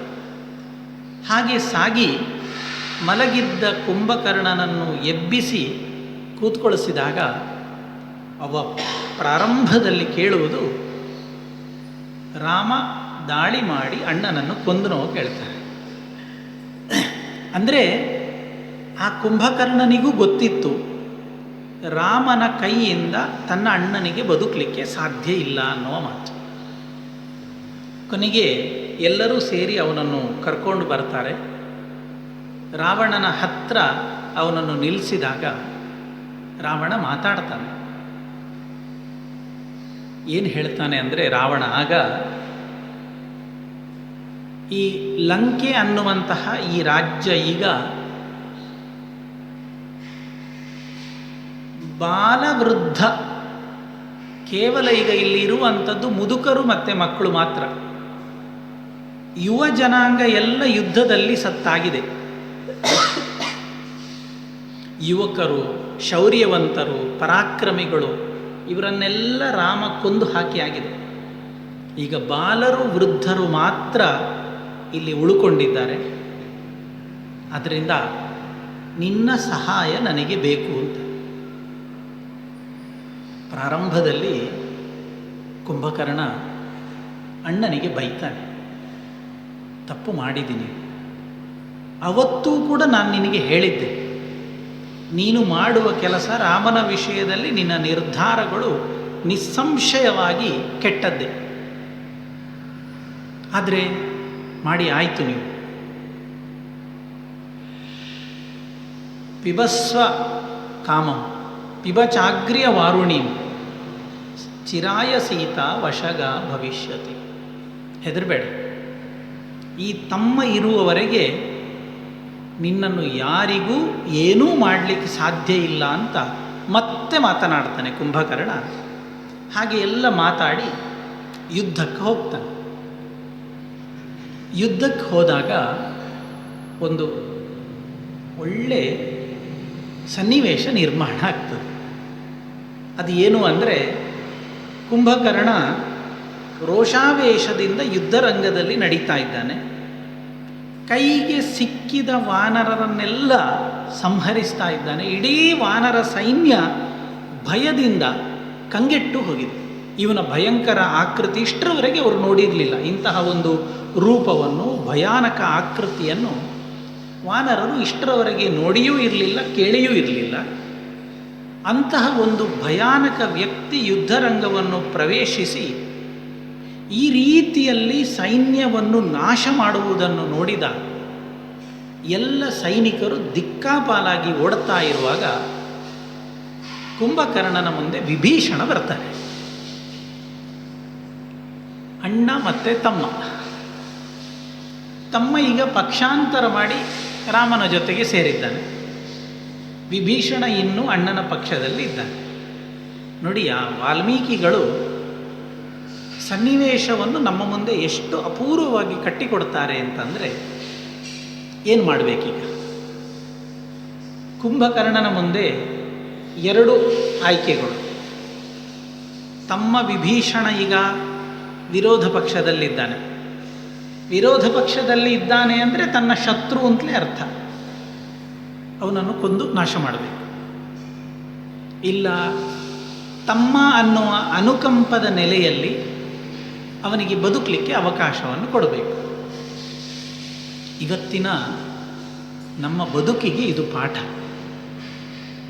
ಒಬ್ಬ ಅಣ್ಣನಾದವ ತಮ್ಮ ಈ ಪರಿಸ್ಥಿತಿಯಲ್ಲಿ ಬಂದಾಗ ಏನು ಮಾಡಬೇಕು? ನಾವು ಹೇಳಿ ಕೇಳಿ ಮನುಷ್ಯರು. ರಾವಣ, ಕುಂಭಕರ್ಣನೆಲ್ಲ ಅಸುರ ಕುಲ ಸಂಜಾತರು. ಆದ್ದರಿಂದ ಆ ವ್ಯಕ್ತಿ ಏನು ಮಾಡ್ತಾನೆ, ಅದಕ್ಕಿಂತ ಒಳ್ಳೆಯದಾಗಿ ನಾವು ನಡ್ಕೊಳ್ಬೇಕಲ್ಲ. ನಾವು ಮನುಷ್ಯರು ಅಂತ ಆದರೆ ಅದಕ್ಕಿಂತ ಒಳ್ಳೆಯದಾಗಿ ನಾವು ನಡ್ಕೊಳ್ಬೇಕು. ಕುಂಭಕರ್ಣ ಹೇಳ್ತಾನೆ ವಿಭೀಷಣನ ಹತ್ರ, ತಮ್ಮ ದಾರಿ ಬಿಟ್ಟು ಹೋಗು. ನನಗೆ ಸಿಟ್ಟು ಈಗ ಎಷ್ಟು ಆವರಿಸಿದೆ ಅಂತಂದರೆ, ನಾನು ಈ ಯುದ್ಧದ ಗೌಜಿಯಲ್ಲಿ ನಮ್ಮವರು ಯಾರು, ರಾಮನ ಕಡೆಯವರು ಯಾರು, ಯಾವುದನ್ನು ಗುರುತಿಸುವ ಸ್ಥಿತಿಯಲ್ಲಿಲ್ಲ. ನಾನು ಫುಲ್, ನನ್ನ ಮೈಂಡ್ ಎಲ್ಲ ಬ್ಲ್ಯಾಂಕ್ ಆಗಿ ಹೋಗಿದೆ. ಸಿಕ್ಕಿದವರನ್ನು ಕೊಲ್ಲುವುದು ಮಾತ್ರ ಈಗ ನನ್ನ ಕೆಲಸ. ನನ್ನ ಕೈಗೆ ಸಿಕ್ಕಿ ನೀನು ಸಾಯಬಾರ್ದು, ನೀನು ತಪ್ಪಿಸಿಕೊಂಡು ದೂರ ಹೋಗು. ಇದು ಅಣ್ಣ ತಮ್ಮನಿಗೆ ಹೇಳೋ ಮಾತು. ನೀನು ದೂರ ಹೋಗು. ನೀನು ರಾಮನ ಪಕ್ಷವನ್ನು ಸೇರಿದ್ದಿ ಅಂತ ನನಗೆ ಗೊತ್ತಾಯಿತು. ಸತ್ಯ ಹೇಳಬೇಕಾ? ಒಳ್ಳೆ ಕೆಲಸ ಮಾಡಿದ್ದಿ. ಇದು ಕುಂಭಕರ್ಣ ಹೇಳೋದು ವಿಭೀಷಣನಿಗೆ. ಸತ್ಯ ಹೇಳ್ತಾನೆ, ಒಳ್ಳೆ ಕೆಲಸ ಮಾಡಿದ್ದಿ. ಯಾಕೆ? ಯಾವತ್ತೂ ಕೂಡ ಒಳ್ಳೆಯ ಪಕ್ಷದಲ್ಲಿ, ಒಳ್ಳೆಯ ಸ್ಥಾನದಲ್ಲಿ, ಒಳ್ಳೆಯ ವ್ಯಕ್ತಿಗಳ ಜೊತೆಗೆ ಇರುವವರು ಶಾಶ್ವತ ಆಗಿ ಇರ್ತಾರೆ. ಕೆಟ್ಟವರ ಜೊತೆಗೆ, ಕೆಟ್ಟ ಪಕ್ಷದಲ್ಲಿ, ಕೆಟ್ಟ ಸಂಸರ್ಗದಲ್ಲಿ ಇರುವವರ ಬದುಕು ಯಾವತ್ತೂ ಶಾಶ್ವತ ಆಗಿ ಇರುವುದಿಲ್ಲ. ಇದು ಕುಂಭಕರ್ಣ ಹೇಳುವ ಮಾತು. ಯುದ್ಧರಂಗದಲ್ಲಿ ವಿಭೀಷಣನಿಗೆ ಶಾಶ್ವತ ಆಗಿ ಇರುವುದಿಲ್ಲ. ಆದ್ದರಿಂದ ನೀನು ರಾಮನ ಪಕ್ಷವನ್ನು ಆಶ್ರಯಿಸಿ ಅವನನ್ನು ಅವಲಂಬಿಸಿಕೊಂಡು ಇರುವುದರಿಂದಾಗಿ ಯಾವತ್ತಿದ್ರೂ ನಿನಗೆ ನೀನು ಸೇರಿದ ಪಕ್ಷಕ್ಕೆ ಜಯ ಅದು ಶತಸಿದ್ಧ. ನನ್ನ ಸ್ಥಿತಿ ನನ್ನ ಗತಿ ಏನಾಗ್ತದೆ ನಾನೂ ಕೂಡ ನಿನಗೆ ಹೇಳಲಿಕ್ಕೆ ಸಾಧ್ಯ ಇಲ್ಲ. ಆದ್ದರಿಂದ ನಿನಗೂ ನನಗೂ ಯಾವುದೇ ಯುದ್ಧ ಬೇಡ, ನೀನು ದಾರಿಯನ್ನು ಬದಲಿಸಿ ಹೋಗು, ನಾನು ನನ್ನ ದಾರಿಯಲ್ಲಿ ಸಾಕ್ತೇನೆ ಅಂತ ಕುಂಭಕರ್ಣ ತಮ್ಮನಾದ ವಿಭೀಷಣನಿಗೆ ಉಪದೇಶ ಮಾಡ್ತಾನೆ. ಆ ಪ್ರಕರಣ ವಾಸ್ತವಿಕವಾಗಿ ಸ್ವಲ್ಪ ದೊಡ್ಡ ಭಾಗ, ಅದು ಬಹುಶಃ ನೀವು ಕೇಳಿರ್ಲಿಕ್ಕೆ ಸಾಕು. ಆ ಸಂದರ್ಭದಲ್ಲಿ ಕುಂಭಕರ್ಣ ಆಡುವ ಮಾತುಗಳು ನಿಜವಾಗಿ ನೋಡಬೇಕು ಅಂತ ಕೇಳಬೇಕು ಅಂದರೆ ಒಬ್ಬ ದೊಡ್ಡ ವೇದಾಂತಿ ಹೇಳುವಂತಹ ಮಾತುಗಳದು. ಜಾತ್ಯ ಅಸುರನಾದರೂ ಕೂಡ ಆ ತಮ್ಮನ ಎದುರಿನಲ್ಲಿ ಯುದ್ಧರಂಗದಲ್ಲಿ ಅವ ಹೇಳುವ ಮಾತು ಅಪೂರ್ವವಾದ. ಅದರಲ್ಲಿ ಅವ ಹೇಳುವಂತಹ ದೊಡ್ಡ ಮಾತು ಅಂದರೆ, ನೀನು ರಾಮನ ಪಕ್ಷವನ್ನು ಆಶ್ರಯಿಸಿ ಸಜ್ಜನನ ಸಂಸರ್ಗದಲ್ಲಿ ಬಂದಿದ್ದಿ. ಇದು ದೊಡ್ಡ ಮಾತು. ಅಂದರೆ ಕುಂಭಕರ್ಣನ ಅಸುರನಾಗಿ ದೈತ್ಯನಾಗಿ ಅವ ಹೇಳುವ ಮಾತು ನಮ್ಮ ಬದುಕಿಗೆ ಯಾವತ್ತೂ ಕೂಡ ಮಾರ್ಗವನ್ನು ತೋರಿಸುವಂತಹ ಮಾತು. ನಮ್ಮ ನಿತ್ಯ ಜೀವನದಲ್ಲಿ ನಾವು ಸಾಕ್ತಾ ಇರುವಾಗ ಒಳ್ಳೆಯ ದಾರಿಯಲ್ಲಿ ಹೋಗುವಂತಹ ಬೇಕಾದಷ್ಟು ಕರ್ಕೊಂಡು ಹೋಗುವ ವ್ಯಕ್ತಿಗಳು ಸಿಗ್ತಾರೆ. ದಾರಿ ತಪ್ಪಿಸಿ ನಮ್ಮನ್ನು ಕೆಟ್ಟ ದಾರಿಯಲ್ಲಿ ಕರೆದುಕೊಂಡು ಹೋಗುವ ವ್ಯಕ್ತಿಗಳು ನಮಗೆ ಪರಿಚಿತರಾಗ್ತಾರೆ. ಇದು ನಮ್ಮ ನಿತ್ಯದ ಬದುಕು. ಈ ಎರಡು ದಾರಿಯಲ್ಲಿ ನಮಗೆ ಯಾವುದು ಬೇಕು ಅಂತ ನಾವು ಯೋಚನೆ ಮಾಡಬೇಕು. ಒಳ್ಳೆಯವರ ಸಂಸರ್ಗದಿಂದ ನಮಗೆ ಯಶಸ್ಸು, ಸಂಪತ್ತು, ಕೀರ್ತಿ ತಡ ಆದೀತು ಬದುಕಿನಲ್ಲಿ, ಕೂಡಲೇ ಬರಲಿಕ್ಕಿಲ್ಲ. ಕೆಟ್ಟವರ ಸಂಸರ್ಗದಿಂದ ತಕ್ಷಣ ಹಣ ಬಂದೀತು, ದೊಡ್ಡ ವ್ಯವಸ್ಥೆಗಳು ಸಿಕ್ಕಿತು, ಸನ್ಮಾನ ಗೌರವಗಳೆಲ್ಲ ಬಂದೀತು, ಬೇಕಾದಂತಹ ಎಲ್ಲವನ್ನು ಪಡೀಲಿಕ್ಕೂ ಆದೀತು. ಆದರೆ ಕುಂಭಕರ್ಣನ ಮಾತು ನಾವು ನೆನಪಿಟ್ಟುಕೊಳ್ಬೇಕು. ವಿಭೀಷಣನಿಗೆ ಹೇಳಿತು, ನೀನು ರಾಮನ ಪಕ್ಷವನ್ನು ಆಶ್ರಯಿಸಿದ್ದಿ, ಒಳ್ಳೆಯವರ ಪಕ್ಷಕ್ಕೆ ಯಾವತ್ತಿದ್ದರೂ ಕೂಡ ಶಾಶ್ವತವಾದ ಸ್ಥಿತಿ ಇರ್ತದೆ. ಅಸ್ಥಿರವಾದಂತಹ ಸ್ಥಿತಿಯಲ್ಲ, ತಾತ್ಕಾಲಿಕವಾದ ಸ್ಥಿತಿಯಲ್ಲ. ಇದು ಬದುಕು. ಇದು ಕುಂಭಕರ್ಣ ನಮಗೆ ಕೊಟ್ಟ ಪಾಠ. ಅದು ಕೆಟ್ಟ ದಾರಿಯಲ್ಲಿ ಸಾಗಿದ ಬದುಕು ಅದು ಯಾವತ್ತೂ ಕೂಡ ಸ್ಥಿರವಾಗಿ ನಿಲ್ಲುವುದಿಲ್ಲ. ಎಲ್ಲೋ ಒಂದಷ್ಟು ವರ್ಷ ನಾವು ನೋಡ್ತೇವೆ ಸಮಾಜವನ್ನು. ದೊಡ್ಡ ಹಣ ಮಾಡಿದ, ಸಿರಿವಂತನಾದ, ಸಂಪತ್ತು ಬಂತು, ದೊಡ್ಡ ಸ್ಥಿತಿಯಿಂದ ಎಲ್ಲವನ್ನು ಕಳ್ಕೊಂಡು ಬಿಡ್ತಾರೆ. ನಿರಂತರವಾಗಿ ಒಂದೇ ರೀತಿಯಲ್ಲಿ ಸಾಗಿದ ಬದುಕು ಅದು ಕೊನೆಯವರೆಗೂ ಕೂಡ ಒಂದೇ ರೀತಿಯಲ್ಲಿ ಹೋಗುವಂತಹ ಸಾಕಷ್ಟು ಘಟನೆಗಳು ನಮ್ಮ ಸಮಾಜದಲ್ಲಿ ನಾವು ನೋಡುತ್ತೇವೆ. ನಾನು ಯಾವತ್ತೂ ಉಪನ್ಯಾಸದಲ್ಲಿ ಬೇರೆ ಕಥೆಗಳನ್ನು ಹೇಳುವುದಿಲ್ಲ. ಇವತ್ತು ಒಂದು ಘಟನೆ ಹೇಳ್ತೇನೆ, ಕಥೆ ಅಲ್ಲ. ನನ್ನ ಬದುಕಿನಲ್ಲಿ ನಾನು ಕೇಳಿದ ನೋಡಿದ ಒಂದು ಘಟನೆಯನ್ನು ನಿಮ್ಮ ಮುಂದೆ ಹೇಳ್ತೇನೆ. ಆ ಒಳ್ಳೆಯ ದಾರಿಯಲ್ಲಿ ಹೋದಾಗ ಎಷ್ಟು ಬದುಕು ನಮ್ಮನ್ನು ಒಳ್ಳೆಯ ರೀತಿಯಲ್ಲಿ ಕರ್ಕೊಂಡು ಹೋಗ್ತದೆ, ದಾರಿ ಬಿಟ್ಟು ಹೋದಾಗ ಬದುಕು ಎಷ್ಟು ದುಃಖವನ್ನು ಕೊಡ್ತದೆ ಅನ್ನೋದಕ್ಕೆ ಇದೊಂದು ಘಟನೆ, ಕಥೆ ಅಲ್ಲ. ನಾನು ಬಾಲ್ಯದಲ್ಲಿ ನೋಡಿದ ಒಂದು ವಿಷಯ. ನಾನಿನ್ನಾಗ ಓದ್ತಾ ಇದ್ದಾಗ ಒಬ್ಬರು ದೊಡ್ಡ ಅಡ್ವೊಕೇಟ್, ಯಾವುದೋ ಒಂದು ವರ್ಗದಿಂದ ಬಂದವರು, ದೊಡ್ಡ ಲಾಯರ್. ಅವರು ಆ ಕಾಲದಲ್ಲಿ ದೊಡ್ಡ ಹೆಸರು ಮಾಡಿದ ವ್ಯಕ್ತಿ. ಎಷ್ಟು ದೊಡ್ಡ ಹೆಸರು ಮಾಡಿದ್ರು ಅಂತಂದರೆ, ಯಾವ ಕೇಸ್ ಇದ್ದರೂ ಕೂಡ ಅವರ ಹತ್ರ ಹೋದರೆ ಅವರು ಅದಕ್ಕೆ ಇಷ್ಟು ಹಣ ಅಂತ ಫಿಕ್ಸ್ ಮಾಡ್ತಾ ಇದ್ರಂತೆ. ಅಷ್ಟು ಹಣ ಕೊಟ್ಟು ಬಿಟ್ಟರೆ ಆ ಕೇಸ್ ಅವ ಗೆದ್ದು ಬಂದ ಹಾಗೆ. ಅದು ಸಣ್ಣ ಮಕ್ಕಳನ್ನು ಅತ್ಯಾಚಾರ ಮಾಡುವುದರಿಂದ ಹಿಡಿದು, ಕೊಲೆ ಮಾಡುವುದರಿಂದ ಹಿಡಿದು, ಬೇರೆಯವರ ಜಾಗವನ್ನು ಹೊಡೆಯುವುದರಿಂದ ಹಿಡಿದು, ಇನ್ನೊಬ್ಬರನ್ನು ದರೋಡೆ ಮಾಡುವುದರಿಂದ ಹಿಡಿದು, ಯಾವ ಕೆಲಸವನ್ನು ಮಾಡಿದ್ರೂ ಕೂಡ ಆ ವ್ಯಕ್ತಿಯ ಹತ್ರ ಹೋಗಿ ಸತ್ಯ ವಿಷಯವನ್ನು ಹೇಳಿ ಅವ ಕೇಳಿದಷ್ಟು ಹಣ ಕೊಟ್ಟರೆ ಇವಾಗ ಆಯಿತು, ಕೇಸು ಬಿದ್ದು ಹೋಯಿತು, ಜಯವೂ ಸಿಕ್ಕಿತು. ಮಾತ್ರ ಅಲ್ಲ, ಈ ತಪ್ಪು ಮಾಡಿದ ವ್ಯಕ್ತಿ ಇಂತಹ ವಕೀಲನ ಬಳಿಗೆ ಹೋಗಿದ್ದಾನೆ ಅಂತ ಎದುರು ಪಾರ್ಟಿಯವರಿಗೆ ಗೊತ್ತಾದರೆ ಅವರಿಗೆ ವಕೀಲನು ಸಿಗ್ತಾ ಇರಲಿಲ್ಲಂತೆ. ಆ ಕಾಲ ಇತ್ತು. ಇದು ಘಟನೆ ನಾನು ಹೇಳ್ತಾ ಇರೋದು. ಭಾರಿ ಚೆನ್ನಾಗಿ ನಡೆಯಿತು. ಆ ಪುಣ್ಯಾತ್ಮನಿಗೆ 3 ಜನ ಗಂಡು ಮಕ್ಕಳಿದ್ರು. ಬೇಕಾದಷ್ಟು ಹಣ ಆಯಿತು, ಹೆಸರಾಯಿತು, ದೊಡ್ಡ ಮನೆ ಆಯಿತು, ಎಲ್ಲ ಕಡೆಗಳಲ್ಲಿ ಸನ್ಮಾನ ಆಯಿತು, ಎಲ್ಲ ನಡೆಯಿತು. ಆದರೆ ಯಾವತ್ತೂ ಕೂಡ ನಮ್ಮ ನ್ಯಾಯಾಲಯ ಕೊಡುವ ತೀರ್ಮಾನ ಬೇರೆ, ದೇವರ ನ್ಯಾಯಾಲಯದ ತೀರ್ಮಾನ ಬೇರೆ ಇರ್ತದೆ. ಇಲ್ಲಿ ಇವ ಏನು ವಾದಿಸ್ತಾನೆ, ಇವ ಏನು ಎವಿಡೆನ್ಸನ್ನು ತೋರಿಸ್ತಾನೆ, ಇವ ಯಾವ ಸಾಕ್ಷಿಗಳನ್ನು ತಂದಿಡ್ತಾನೆ, ಅದು ಮಾತ್ರ ಸತ್ಯ ಅಂತಾದರೆ ದೇವರ ನ್ಯಾಯಾಲಯದಲ್ಲಿ ಯಥಾರ್ಥವಾದ ಕಣ್ಣೀರು, ಕಷ್ಟ, ಯಾರು ದುಃಖಿತರಾಗಿದ್ದಾರೆ ಅದೆಲ್ಲವನ್ನು ದೇವರು ನೋಡ್ತಾನೆ. ಇವನ 3 ಗಂಡು ಮಕ್ಕಳು ಅವನ ಕಣ್ಣೆದುರಿನಲ್ಲಿ ಒಬ್ಬ ಆಕ್ಸಿಡೆಂಟಿಂದ ತೀರಿಕೊಳ್ತಾನೆ, ಮತ್ತೊಬ್ಬ ರೋಗದಿಂದ ತೀರಿಕೊಳ್ತಾನೆ, ಕೊನೆಯ ಒಬ್ಬ ಮಗ ನೋಡಿ ದೇವರು ಹೇಗೆ ಆಟ ಆಡಿಸ್ತಾನೆ ಅಂತ. ಎಷ್ಟೋ ತಾಯಿಯಂದಿರ ಕಣ್ಣೀರಿಗೆ ಬೆಲೆ ಇಲ್ಲದ ಹಾಗೆ ಮಾಡಿದ ಈ ವ್ಯಕ್ತಿ ತನ್ನ ಸ್ವಂತ ವಾಹನವನ್ನು ರಿವರ್ಸ್ ತೆಗೆಯುವಾಗ ಅವನ ವಾಹನದ ಕೆಳಗೆ ಬಿದ್ದು ಅವನ ಕೊನೆಯ ಮಗ ತೀರಿಕೊಳ್ತಾನೆ. ಇದು ನಡೆದ ಘಟನೆ, ಸುಳ್ಳಲ್ಲ, ನಡೆದ ಘಟನೆ. ಇದು ನಿಮ್ಮ ಮುಂದೆ ಇಡ್ತಾ ಇದ್ದೇನೆ. ಅಂದರೆ ಆ ಕಾಲದಲ್ಲಿ ಈ ಮಾತುಗಳು ಸುಮಾರು ಒಂದು 25 ವರ್ಷದ ಹಿಂದಿನ ಘಟನೆ ಇದು. ಮತ್ತೆ ಇದಾಗ್ತಾ ಇದ್ದಾಗೆ ತನ್ನ ಕೆಲಸಗಳನ್ನೆಲ್ಲವ ನಿಲ್ಲಿಸಿಬಿಟ್ಟ ಅಂತ ನಾವು ಕೇಳಿತ್ತು. ಅಂದರೆ ಮಾಡಿದ ಒಳ್ಳೆಯ ಕೆಲಸ, ಒಳ್ಳೆಯ ವ್ಯಕ್ತಿಗಳ ಸಂಸರ್ಗ, ನಮ್ಮ ಮನಸ್ಸಿನಲ್ಲಿರುವಂತಹ ಒಳ್ಳೆಯ ನಿಷ್ಠೆ ಅದು ನಮ್ಮ ಬದುಕನ್ನು ಯಾವತ್ತೂ ರಕ್ಷಿಸ್ತದೆ.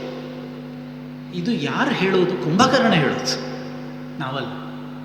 ಅಂತಹ ಒಬ್ಬ ರಾವಣನಂತಹ ಪರಿವಾರದಲ್ಲಿ ಹುಟ್ಟಿ ಅದನ್ನೇ ಬದುಕನ್ನಾಗಿಸಿದ ಕುಂಭಕರ್ಣನಿಗೂ ಕೂಡ ಒಳಗೆ ಸತ್ಯ ಏನು ಅಂತ ಗೊತ್ತಿತ್ತು. ಅದನ್ನು ತಮ್ಮ ವಿಭೀಷಣನಿಗೆ ಹೇಳ್ತಾನೆ, ನೀನು ದಾರಿ ಬಿಡು, ನಿನ್ನ ದಾರಿಯಲ್ಲಿ ಹೊರಟು ಹೋಗು, ನೀನು ಒಳ್ಳೆಯ ವ್ಯಕ್ತಿಯನ್ನು ಆಶ್ರಯಿಸಿದ್ದಿ, ನಮ್ಮ ಕುಲದ ಹೆಸರನ್ನು ಶಾಶ್ವತವಾಗಿ ಉಳಿಸುವ ಕೆಲಸವನ್ನು ತಮ್ಮ ನೀನು ಮಾಡಿದ್ದಿ ಅಂತ ವಿಭೀಷಣನಿಗೆ ಹೇಳ್ತಾನೆ. ಸರಿ, ಅವ ದಾರಿ ಬಿಟ್ಟು ಹೋಗ್ತಾನೆ. ಇವ ಮತ್ತೆ ಅದೇ ರೋಷದಿಂದ, ಆವೇಶದಿಂದ ಮುಂದೆ ಸಾಗಿ ಅನೇಕ ಜನರನ್ನು ಸಂಹಾರ ಮಾಡುವಾಗ ಕೊನೆಗೆ ರಾಮ ಮತ್ತು ಕುಂಭಕರ್ಣನ ಎದುರಾಬದರಾದಾಗ ಬೇರೆ ಬೇರೆ ಅಸ್ತ್ರಗಳಿಂದ ಅವನ ಕೈ, ಕಾಲು, ಸಮಗ್ರ ಶರೀರವನ್ನು ರಾಮ ಕತ್ತರಿಸಿ ನಾಶ ಮಾಡಿ ಆ ಕುಂಭಕರ್ಣನ ಶರೀರದಲ್ಲಿ ಇದ್ದಂತಹ ಯಥಾರ್ಥವಾದಂತಹ ತನ್ನ ಭಕ್ತನ ಆತ್ಮವನ್ನು ಅದಕ್ಕೆ ಉದ್ಧಾರ ಮಾಡ್ತಾನೆ ದೇವರು ಅಂತ ಆ ಕುಂಭಕರ್ಣನ ಪ್ರಕರಣದಲ್ಲಿ ನಾವು ನೋಡಿದ್ದು. ಹೀಗೆ ರಾವಣನಿಗೆ ಕೊನೆಯದಾಗಿ ಇದ್ದ ಒಂದು ದೊಡ್ಡ ಬಲ ಮತ್ತು ಆಸೆ ಕುಂಭಕರ್ಣ, ಅವನನ್ನೂ ಕಳ್ಕೊಂಡಾಗ ಮತ್ತೆ ಅಳುದುಳಿದಂತಹ ಒಂದಷ್ಟು ಸೈನ್ಯವನ್ನು ರಾವಣ ಮತ್ತೆ ಒಟ್ಟು ಮಾಡ್ತಾನೆ. ಅವನ ಮಗ ಇಂದ್ರಜಿತು ಇನ್ನೂ ಕೂಡ ಇರ್ತಾನೆ. ಹೀಗೆ ಕುಂಭಕರ್ಣನ ಮರಣ ಆಗ್ತದೆ. ಈ ರಾಮಾಯಣದಲ್ಲಿ ಈ ಭಾಗಗಳನ್ನೆಲ್ಲ ವಾಲ್ಮೀಕಿಗಳು ತುಂಬ ಅತಿಶಯವಾಗಿ ವಿಸ್ತಾರವಾಗಿ ವರ್ಣಿಸಿದ್ದಾರೆ. ಅದು ಕೇಳುವಾಗ ಇವತ್ತು ನಮಗೆ ಸಂಶಯ ಬರ್ತದೆ, ಹೀಗೆಲ್ಲ ಆಗಲಿಕ್ಕುಂಟ ಅಂತ. ನಮಗೆ 6 ಫೀಟ್ 50 kg 80 kgಯ ವ್ಯಕ್ತಿಗಳನ್ನು ಮಾತ್ರ ನೋಡಿ ಗೊತ್ತಿರುವುದು. ಕುಂಭಕರ್ಣನ ಶರೀರದಲ್ಲಿ ಆನೆಗಳು ಓಡ್ತಾ ಇತ್ತು ಅಂತ ಹೇಳ್ತಾರೆ. ಆದರೂ ಅವನಿಗೆ ಎಚ್ಚರ ಆಗ್ತಾ ಇರಲಿಲ್ಲ. 10 ಬಂಡಿ ಅನ್ನಗಳನ್ನು ತಂದಿಟ್ಟರೆ ತಿಂದು ತೆಗುತ್ತಾ ಇದ್ದ ಹೇಳ್ತಾರೆ. ನರಭಕ್ಷಕ ಸ್ವಭಾವವನ್ನು ಪಡೆದಿದ್ದ ಅಂತಾರೆ. ಕೈಯಲ್ಲಿ, ಕಾಲಿನಲ್ಲಿ ಕಾಲಿಟ್ಟರೆ ಒಂದಷ್ಟು ವಾನರರು ಅಪ್ಪಚ್ಚೆಯಾಗಿ ಹೋಗ್ತಾ ಇದ್ರು. ಒಂದು ಬಾರಿ ಹೀಗೆ ಅವಚಿ ತಬ್ಬಿಕೊಂಡ ಅಂತಂದರೆ 10 ಜನ ವಾನರ ಸೈನಿಕರು ಅದರ ಮಧ್ಯದಲ್ಲಿ ಸಿಕ್ಕಿ ಪ್ರಾಣ ಬಿಡ್ತಾ ಇದ್ರು. ಇಂತಹ ಅನೇಕ ವರ್ಣನೆಗಳು ಬರ್ತದೆ. ಇದೆಲ್ಲ ಹೌದಾ ಅಂತ ನಮಗೆ ಮನಸ್ಸಿಗೆ ಸಂಶಯ ಬರ್ತದೆ. ಅದು ಸಂಶಯಕ್ಕೆ ನಾವು ಉತ್ತರ ವಾಲ್ಮೀಕಿಯ ರಾಮಾಯಣದಲ್ಲೇ ನೋಡಬೇಕು. ಯಾಕಂದರೆ ಇದು ನಡೆದ ಘಟನೆ ಒಂದು ಹೋದ ಶತಮಾನದಲ್ಲಿ ಅಲ್ಲ, ತ್ರೇತಾಯುಗದಲ್ಲಿ. ತ್ರೇತಾಯುಗ ಕಳೆದ ನಂತರದಲ್ಲಿ ದ್ವಾಪರ ಯುಗ ಹೋಯಿತು. ದ್ವಾಪರ ಯುಗ ಕಳೆದು ಈಗ ಕಲಿಯುಗದಲ್ಲಿ ಸುಮಾರು 5,000 ಚಿಲ್ಲರೆ ವರ್ಷಗಳನ್ನು ನಾವು ದಾಟಿ ಆಯಿತು. ಆದ್ದರಿಂದ ತ್ರೇತಾಯುಗದಲ್ಲಿ ನಡೆದ ಘಟನೆ, ಆ ಕಾಲದಲ್ಲಿದ್ದ ಜನರು, ಆಗಿನ ವ್ಯವಸ್ಥೆಗಳು, ಆಗಿನ ಸಮಾಜದ ಪರಿಸ್ಥಿತಿ, ಇದು ಯಾವುದು ಕೂಡ ನಮಗೆ ಗೊತ್ತಿಲ್ಲ. ಎಷ್ಟು ವರ್ಷ ಹಿಂದೆ ಹಾಗಾದರೆ? ನಮ್ಮ ಈ ಕಾಲಮಾನವನ್ನು ನಮಗೆ ಲೆಕ್ಕ ಮಾಡಿಕೊಟ್ಟಿದ್ದಾರೆ. ಈ ಕೃತ, ತ್ರೇತ, ದ್ವಾಪರ, ಕಲಿ ಅನ್ನುವಂತಹ ಈ 4 ಯುಗಗಳೇನುಂಟು, ಇದು ಇಷ್ಟು ವರ್ಷ ಅಂತ ನಮ್ಮ ಹಿರಿಯರು ನಮಗೆ ಲೆಕ್ಕ ಮಾಡಿಕೊಟ್ಟಿದ್ದಾರೆ. ಅದು ಎಷ್ಟು ವರ್ಷ ಹೇಳಿದರೆ, ಇದಕ್ಕೊಂದು ರೇಷಿಯೋ ಉಂಟು. ಕೃತಯುಗಕ್ಕಿಂತ ಅಲ್ಲ, ಕಲಿಯುಗಕ್ಕಿಂತ 2 ಪಟ್ಟು ದ್ವಾಪರ ಯುಗ, ಕಲಿಯುಗಕ್ಕಿಂತ 3 ಪಟ್ಟು ತ್ರೇತಾಯುಗ, ಕಲಿಯುಗಕ್ಕಿಂತ 4 ಪಟ್ಟು ಕೃತಯುಗ. ಇದು ರೇಷಿಯೋ. 4:3:2:1 ಅಂತ ಇದು ರೇಷಿಯೋ. ಹಾಗಾದರೆ ಕಲಿಯುಗ ಎಷ್ಟು ವರ್ಷ? 4,32,000 ವರ್ಷ ಕಲಿಯುಗ. ಇದಕ್ಕಿಂತ 2 ಪಟ್ಟು ಅಂದರೆ 8,64,000 ವರ್ಷ ದ್ವಾಪರ ಯುಗ. ಇದಕ್ಕಿಂತ 3 ಪಟ್ಟು 12,97,000 ವರ್ಷ ತ್ರೇತಾಯುಗ. ಇದಕ್ಕಿಂತ 4 ಪಟ್ಟು 17,28,000 ವರ್ಷ ಕೃತಯುಗ. ಈ 4 ಯುಗಗಳು ಒಂದು ಸರ್ಕಲ್ ಆದರೆ, ಒಂದು ಸೈಕಲ್ ಆದರೆ 43,20,000 ವರ್ಷ ಆಗ್ತದೆ. ಇನ್ನೊಮ್ಮೆ ಹೇಳ್ತೇನೆ, ಕೃತ, ತ್ರೇತ, ದ್ವಾಪರ, ಕಲಿ ಅನ್ನುವ ಈ 4 ಯುಗಗಳು ಒಂದು ಆವರ್ತನೆ, ಒಂದು ಚಕ್ರವನ್ನು ಪೂರ್ತಿ ಮಾಡಿದರೆ ಅಲ್ಲಿಗೆ 43,20,000 ವರ್ಷ ಆಗ್ತದೆ. ಇದರಲ್ಲಿ ಇಂತಹ ಯುಗಚಕ್ರಗಳು ಚತುರ್ಯುಗ ಸಹಸ್ರಾಣಿ ಬ್ರಹ್ಮಣೋ ದಿನ ಮುಚ್ಚತೆ. ಇಂತಹ ಯುಗಗಳು 1,000 ಬಾರಿ ತಿರುಗಿದಾಗ ಚತುರ್ಮುಖ ಬ್ರಹ್ಮದೇವನ ಒಂದು ದಿನ ಆಗ್ತದೆ. ದಿನ ಅಂದರೆ ಒಂದು ಹಗಲು ಅಂತ ಅರ್ಥ, 24 ಅವರ್ ಅಲ್ಲ, ಒಂದು ಹಗಲು ಅಂತ ಅರ್ಥ. ಮತ್ತು ಇಷ್ಟೇ ರಾತ್ರಿ ಉಂಟು. ಅದರಿಂದಾಗಿ ಈ ಒಂದೊಂದು ದಿನದಲ್ಲಿಯೂ ಕೂಡ ಇಂತಹ ಯುಗಚಕ್ರಗಳು ಬರ್ತಾ ಇರುವುದರಿಂದ ಇದು ತ್ರೇತಾಯುಗ. ಈಗಕ್ಕಿಂತ ನಾವು ಲೆಕ್ಕ ಹಾಕಿದರೆ ಕಲಿಯುಗದ ಕನಿಷ್ಠ 5 ವರ್ಷ ಅಂತ ಇಟ್ಟುಕೊಂಡರೂ ಕೂಡ ಅದಕ್ಕಿಂತ ಹಿಂದಿನ 8,64,000, ಅಲ್ಲಿಗೆ ಹೆಚ್ಚು ಕಡಿಮೆ 8,70,000 ವರ್ಷಗಳ ಹಿಂದೆ ಇದ್ದಂಥದ್ದು ತ್ರೇತಾಯುಗ. ಆ ತ್ರೇತಾಯುಗದ ಯಾವ ಕಾಲಘಟ್ಟದಲ್ಲಿ ಈ ಎಲ್ಲ ಅವತಾರಗಳಾಯಿತು, ಸಂಹಾರ ಆಯಿತು ಅನ್ನುವಂಥದ್ದು ಅಷ್ಟು ಬೇಗ ಲೆಕ್ಕಕ್ಕೆ ಸಿಕ್ಕುವಂತಹ ಅಂಶ ಅಲ್ಲ. ಸೊ ಆ ವರ್ಷಗಳ ಹಿಂದೆ ಈ ಭೂಮಿಯಲ್ಲಿ ಜನಜೀವನ ಯಾವ ವ್ಯವಸ್ಥೆಯಲ್ಲಿತ್ತು ನಮಗೆ ಗೊತ್ತಿಲ್ಲ. ನಾವು ಈಗ ನೋಡಿದಾಗ ಒಂದಷ್ಟು ವರ್ಷಗಳ ಹಿಂದೆ ಡಾರ್ವಿನ್ನಿನ ಸಿದ್ಧಾಂತದಲ್ಲಿ ನಮ್ಗೆ ಗೊತ್ತುಂಟು, ನಾವೆಲ್ಲ ಮಂಗಗಳಾಗಿತ್ತಂತೆ ಅಂತ ಅವ ಹೇಳ್ತಾನೆ. ಅದು ಸತ್ಯವೋ ಸುಳ್ಳೋ ಬೇರೆ ವಿಷಯ ಅಂತ ಹೇಳ್ತಾರೆ. ಈಗ ಕೆಲವು ವರ್ಷಗಳ ಹಿಂದೆ ಅಂಥದ್ರಲ್ಲಿ ಈ ಒಂದು ಯುಗವನ್ನು ದಾಟಿ ಆ ಯುಗಕ್ಕಿಂತಲೂ ಹಿಂದಿನ ಯುಗದಲ್ಲಿ ಆ ಕಾಲದಲ್ಲಿದ್ದಂತಹ ವ್ಯವಸ್ಥೆಗಳು, ಜನರ ನಡೆ, ನುಡಿ, ಮಾತು, ಆಹಾರ, ಶರೀರ, ಇದೆಲ್ಲ ನಮ್ಮ ಊಹೆಗೂ ಸಿಕ್ಕದಂತಹ ವಿಷಯಗಳು. ಆದ್ದರಿಂದ ಅದು ಇಲ್ಲ, ಅದು ಸುಳ್ಳು ಅಂತ ಹೇಳಲಿಕ್ಕೆ ಸಾಧ್ಯನೇ ಇಲ್ಲ. ವಾಲ್ಮೀಕಿಗಳು ಹೇಳಿದ ಎಷ್ಟೋ ವಿಷಯಗಳು ಇವತ್ತು ನಾವು ಕಾಣ್ತೇವೆ. ಅದರಿಂದಾಗಿ ಇಂತಹ ವಿಶಿಷ್ಟವಾದ, ವಿಲಕ್ಷಣವಾದ ಘಟನೆಗಳು ಬರುವಾಗ ವಾಲ್ಮೀಕಿಗಳು ಅದನ್ನು ತದ್ವತ್ತಾಗಿ ಬರೆದಿಡ್ತಾರೆ. ಎಲ್ಲಿಯೂ ಅತಿಶಯವನ್ನಾಗಲಿ ಸುಳ್ಳನ್ನಾಗಲಿ ಇಡೀ ರಾಮಾಯಣದಲ್ಲಿ ವಾಲ್ಮೀಕಿಗಳು ಹೇಳಲೇ ಇಲ್ಲ. ಯಾವತ್ತು ಏನು ವಿಷಯ ಬಂತು ಅದನ್ನು ಪ್ರಾಮಾಣಿಕವಾಗಿ ನಿರೂಪಿಸುವ ಕೆಲಸ ಮಾಡಿದ್ದಾರೆ. ಆದ್ದರಿಂದ ಇದನ್ನು ತಿಳ್ಕೊಳ್ಳುವಾಗ ನಾವು ಒಂದೇ ವಿಷಯ ನಮ್ಮ ಮನಸ್ಸಿನಲ್ಲಿ ಇಟ್ಕೊಳ್ಬೇಕು, ನಮ್ಮ ಊಹೆಗೆ ಸಿಕ್ಕದ್ದು, ನಮ್ಮ ಯೋಚನೆಗೆ ಸಿಕ್ಕದ್ದು, ನಮಗೆ ಅರ್ಥ ಮಾಡಿಕೊಳ್ಳುವ ಶಕ್ತಿ ಇಲ್ಲ ಅನ್ನೋ ಅಂಶ ಮಾತ್ರ ಇಟ್ಟುಕೊಳ್ಬೇಕಲ್ಲದೆ ನಮ್ಮ ಜ್ಞಾನ, ನಮ್ಮ ತಿಳುವಳಿಕೆಗೆ ಸರಿಯಾಗಿ ಅದೆಲ್ಲ ಸುಳ್ಳು, ಅದೆಲ್ಲ ನಡಿಲಿಲ್ಲ, ಹಾಗೆಲ್ಲ ಇಲ್ಲ ಹೇಳುವಂಥದ್ದು ಸರ್ವತಾ ಸರಿಯಲ್ಲ ಅನ್ನುವ ಭಾಗದ ಜೊತೆಯಲ್ಲಿ ಇವತ್ತಿನ ಉಪನ್ಯಾಸ ಆ ಕುಂಭಕರ್ಣನ ವಧೆ ಸಂಪೂರ್ಣವಾಗಿ ಮುಗಿದಾಗ ರಾವಣ ತನ್ನ ಮನಸ್ಥೈರ್ಯ ಮತ್ತಷ್ಟು ಕಳ್ಕೊಂಡು ಮಾನಸಿಕವಾಗಿ ದುರ್ಬಲನಾಗ್ತಾನೆ. ಆ ರಾಮನ ಜೊತೆಗಿನ ಯುದ್ಧಕ್ಕೆ ಬೇರೆ ಬೇರೆ ಮತ್ತೆ ವ್ಯಕ್ತಿಗಳನ್ನೆಲ್ಲ ಕಳುಹಿಸ್ತಾನೆ. ಅವರೆಲ್ಲ ಬಂದಾಗ ಮುಂದಿನ ಯುದ್ಧಗಳು ಯಾವ ರೀತಿಯಲ್ಲಿ ನಡೀತದೆ ಅನ್ನೋದನ್ನು ಮತ್ತೆ ನಾಳೆ ಸಂಜೆ ಸೇರಿದಾಗ ಒಂದು ಸಣ್ಣ ಅಧಿಕ ಮಾಸದ ಮಹಾತ್ಮೆಯ ಜೊತೆಯಲ್ಲಿ ನಾಳಿನ ಪ್ರವಚನವನ್ನು ಮತ್ತೆ ನಡೆಸುವ ಅಂತ ಹೇಳ್ತಾ ಶ್ರೀಕೃಷ್ಣ ಅರ್ಪಣಮಸ್ತು.